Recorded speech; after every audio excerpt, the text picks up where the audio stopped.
La mia attività di artigiana è iniziata nel 2001, spronata soprattutto da mio marito e da mio figlio a mettermi in gioco, a poter esprimere con l'artigianato tutto quello che negli anni ho imparato nelle arti in generale.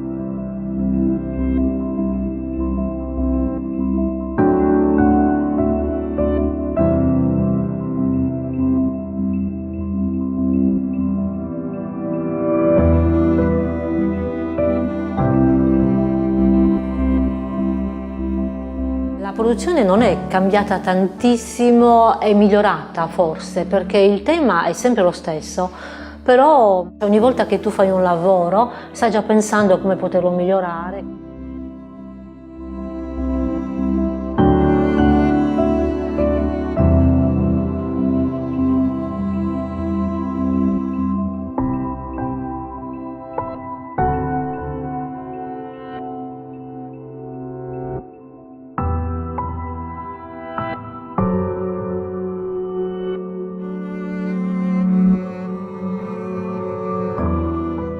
Avanti dei manufatti prevalentemente di colore nero, utilizzando la tecnica Bucchero che negli anni ho sperimentato e approfondito con dei maestri sia umbri che dell'Alto Lazio.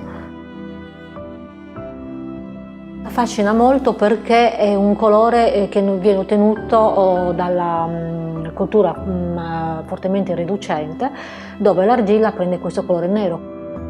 Tutto l'impasto che diventa nero e ha un aspetto poi lucido con le cere, con il trattamento che si fa, un aspetto molto particolare.